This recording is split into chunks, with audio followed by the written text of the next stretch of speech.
আদান প্রদানের কথা যদি হয় 20 ভাগ আর 80 ভাগ হয় ঝগড়া। আমি বলি এর চাইতে বড় বোকা কে আছে যে টাকা দিয়া মোবাইলে এমবি ঢুকাইয়া বা টাকা দিয়া মোবাইলে ব্যালেন্স ঢুকাইয়া ওই টাকা দিয়া ঝগড়া করে? এর চেয়ে বোকা আর কেউ আছে?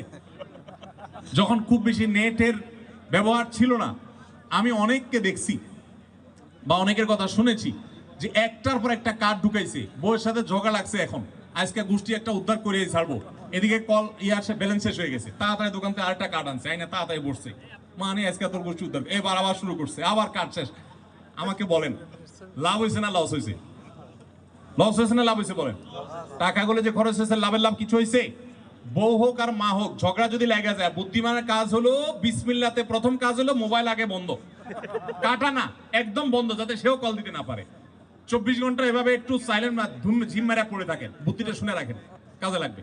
ঝিম মেরা পড়ে থাকেন 24 ঘন্টা, ফোনও একদম আপনার ফোনে পাবে না।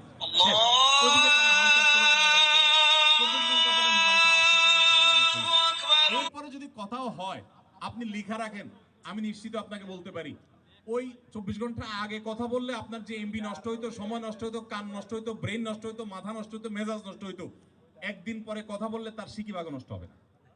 দেখবেন যে এখন ঝগড়া হলো সেটা একটা সিস্টেমের মধ্যে, কারণ 24 ঘন্টার ভিতরে আপনার হিসাব নিকাশ হয়ে যাবে, না রে আমারও তো কিছু ভুল আছে, না আমার ওই কথাটা এভাবে বলা ঠিক হয় নাই, আচ্ছা তাহলে ওইটাকে এইভাবে বলতে পারি। আপনি অনেক যোগ বিয়োগ করার সুযোগ পাবেন। এই জন্য নবী করিম সাল্লাল্লাহু আলাইহি ওয়াসাল্লাম বলেছেন, রাগ আসলে ওই জায়গা ছেড়ে দাও, কারণ তুমি জায়গাটা পরিবর্তন করলে তোমার মধ্যে একটা পরিবর্তন আসবে, রাগটা একটু কমে যাবে, তখন যেটা আসবে এটা ব্যালেন্সের আসবে, আফসোস করা লাগবে না। খেয়াল রাখবেন তো ইনশাআল্লাহ। তাহলে ঝগড়া শুরু হইলে বউয়ের সাথে, মায়ের সাথে, যার সাথেই হোক, বিসমিল্লাহতে প্রথম কাজ কি হবে? মোবাইল বন্ধ করে ফেলা একদম। 24 ঘন্টাতে বলছি, 3 দিন করতে পারলে আরো ভালো, সবচেয়ে ভালো 3 দিন করতে পারলে। 3 দিন পরে খুলবেন, দেখবেন যে আপনার রাগের মিটার, বউয়ের রাগের মিটার, মায়ের রাগের মিটার সব আস্তে করে নেমে গেছে। এবার যা হবে সব দেখবেন লাইনের কথা হবে। মেনে চলবেন তো ইনশাআল্লাহ? এই বুদ্ধি কিতাবপত্র পড়ে পাবেন না, এগুলো অভিজ্ঞতার কারণে বলে। আমি অবশ্য বউ বাচ্চা রেখা খুব বেশি বাইরে ছিলাম, যতদিন ছিলাম বউ বাচ্চার সাথে নিয়েই, অল্প কয়েক মাস মাত্র ছিলাম, কারণ এটা আমি এটার খুব গুরুতর বিরোধী যে বউ বাচ্চা রেখা বছরকে বছর পড়ে থাকবে, ঝগড়া আর ঝগড়া। প্রবাসীরা অসুখী, এত কষ্ট করে টাকা পয়সা দেয়, এরপর সুখ শান্তি নেই।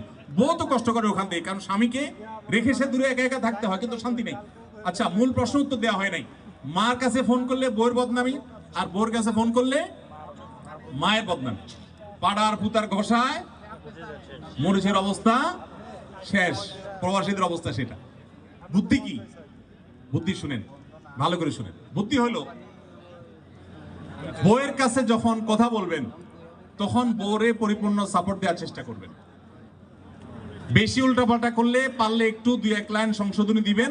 আর যদি দেখেন যে না, বেশি ওয়াজ করতে গেলে বেলাইন হয়ে যাচ্ছে, মার বিরুদ্ধে উল্টাপাল্টা বললে, আপনি আসে না, আমাদের মায়েরা অনেক উল্টাপাল্টা করে না, সব মা তো ফেরেশতা না, তখন এবার বউরে বলবেন, দেখো আমার মা তো কোরআন হাদিস মা বাবার সাথে অসৎ ব্যবহার করতে নিষেধ করছে, না হলে কি যে করতাম, তোমার এই কষ্ট দেয়, আমার যে কি লাগে আমি যে কিভাবে বুঝাইতাম, আর কি কইতাম, শুধু 1 লাইন বলে দিলাম, বাকিটা আপনারা বুঝে নিন। এইভাবে বউরে পাম্পটি দিয়া প্রশংসা করে, পাম্পটি না আসলে ভালোবাসা জাহির করে বেচারিকে আশ্বস্ত করবেন, তুমি একা পড়ে আসো, তোমার কষ্ট আমি বোঝার চেষ্টা করো, দেখো এই কষ্ট সারা জীবন থাকবে না, আমি আর শুরু করে দিই, আমি এরপরে যাই হয়তো পড়ে যাবো, কিন্তু এসা পর্যন্ত চলতে পারবো, অসুবিধা নেই ইনশাআল্লাহ। তো আমরা কথা কম বলি নাই, অনেক কথা বলা হয়েছে, মা বোনদেরকেও কিছু কথা বললাম, আপনাদেরকেও কিছু কথা বললাম। আমরা যদি আমল করতে চাই তাহলে এত কথার দরকার নাই, আরো অল্প কথাই যথেষ্ট জীবনকে পরিবর্তন করার জন্য। এখন এই মসজিদ থেকে আমরা কি কিছু জিনিস নিয়ে যাব নাকি খালি হাতে যাব? নিয়ে যাব তো ইনশাআল্লাহ। তাহলে আবার আসেন, আমি একটু আপনাদেরকে সামারিটা দিয়ে দিই। নাম্বার 1, 5 ওয়াক্ত নামাজ আমার প্রাণ যাবে, নামাজ ছাড়বো না, মনে থাকবে তো ইনশাআল্লাহ। নামাজটা যদি আপনি ঠিক রাখেন, ইমানটা ঠিক, নামাজটা ঠিক, আল্লাহ না করুন অন্য যত অপরাধ হোক, যত গুনাহ হোক, আল্লাহ সুবহানাহু ওয়া তাআলার কাছে আপনার ক্ষমা আছে, কিন্তু নামাজই যদি না পড়েন তাহলে খাতা নামে উঠাতে পারবেন। অতএব 5 ওয়াক্ত নামাজ পড়বো তো ইনশাআল্লাহ। যদি সুন্নত পড়ার সময় না পান, শুধু ফরজটুকু পড়বেন, যখন এরকম বেকায়দা পরিস্থিতি পড়বেন মাঝে মধ্যে, কিন্তু নামাজ পড়তে হবে। নাম্বার 2, হারাম উপার্জন করব না, হালাল করব। হালাল করলে কিছু ঝামেলা আছে, বাড়িতে গাড়ি বাড়ি হবে না, আপনার বাপ মা বলবে অমুকের ছেলে তোমার সাথে কুড়িয়া গেছে, কো সে তো অল্প দিন অনেক কিছু করে ফেলছে, তুমি তো কিছু করতে পারলা না। আপনি তো জানেন সে কি কাম করে, কিন্তু আপনি করলেন না। কষ্ট হবে, কিন্তু মনে রাখবেন হারামখোরের সন্তান মানুষ হয় না। হারামখোরের সন্তান মানুষ হয় না, একদিন না একদিন সেটা বুঝবেই। অতএব হালাল খাবো, হালাল উপার্জন করবো। আল্লাহ কোরআনে বলছেন ইয়া আইয়ুহার রাসূলু কুলু মিনাত তাইয়্যিবাতি ওয়া আমালু সালিহা, হে রাসূলগণ তোমরা হালাল খাও, এরপরে বলছে ভালো আমল করো। আর আমার দেশে মানুষের সিস্টেম হলো আগে টাকা কামাই করে বড়লোক হও, এরপরে এক সময় ভাই বাজবন্দি করুন, বুড়া বয়স আছে না নাই? দাড়ি টুপি লাগায় শেষ বয়সে আমি আল্লাহ আল্লাহ করবো, জিকির আজকার করবো, আর জোয়ান বয়সে আকাম কুকাম করবো, এটা চলবে না ভাই। আপনাদের এই প্রবাসের জীবনটা হলো ক্রিম টাইম, জীবনের সবচেয়ে মূল্যবান সময়। হালাল উপার্জন করবেন, হারামকে না করবেন। বিয়ে যারা করেন নাই, বিয়ের আগে মেয়েরে দেখার সময় বলে দিবেন, শুনো আমি কিন্তু হালাল খোর, হারাম খোর না, আমারে হালালে তোমার চলবে কিনা ভালো করে শুনে রাখো। শাড়ি চুড়ি কিন্তু তুমি যা চাইবে সব দিতে পারবো না, থাকলে আলহামদুলিল্লাহ, না থাকলে মা আসসালামা। কথা কি বুঝতে পারছেন?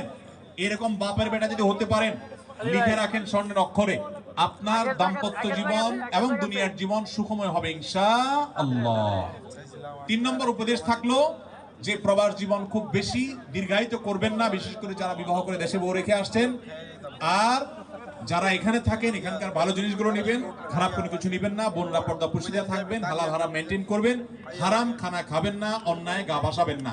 এখান থেকে ইমান যদি নষ্ট করে যান, আমল যদি নষ্ট করে যান, তো আপনার মতো ক্ষতিগ্রস্ত আর কেউ নেই দেশে। আপনার গরিব থাকা অনেক ভালো ছিল আপনার বেঈমান হয়ে যাওয়া থেকে। সেই সাথে আমার শেষ কথা হলো, এই দেশের নিয়ম শৃঙ্খলা এগুলো যথাসম্ভব আপনারা মেনে চলবেন। খুব ভালো করে মনোযোগ দিয়ে শুনেন, এখানকার নিয়ম শৃঙ্খলা মেনে চলবেন। আপনারা এক একজন বাংলাদেশের দূত, আপনারা এক একজন মুসলমান হিসাবেও দূত। আপনার আচার আচরণ দ্বারাই ইসলাম সম্পর্কে তারা জানতে পারবে। অতএব আমাদের আচার আচরণ থেকে খারাপ কিছু যেন তারা বার্তা নিতে পারে। আল্লাহ আমাদের সবাইকে কথাগুলো মানা এবং এই কথাগুলো অনুযায়ী আমাদের জীবনকে সাজানোর তৌফিক দান করুন। জাযাকুমুল্লাহু খায়রা। অনেক কষ্ট করে আপনারা এসেছেন, অনেক দূর থেকে এসেছেন। আল্লাহ আপনাদের আশাকে বসাকে কবুল করে নিন, আয়োজকদের আয়োজনকে কবুল করে নিন, সম্মানিত উলামায়ে কেরামের উপস্থিত হওয়াকে, সময় দেওয়াকে কবুল করে নিন, মসজিদগুলোকে কবুল করে নিন। এখন এখানে আজান হবে, মাগরিবের জামাত হবে, আমি নিজেও ইনশাআল্লাহ জামাতে শরীক হবো। আমরা সবাই মিলে জামাত পড়বো ইনশাআল্লাহ, তারপর এখান থেকে যাব।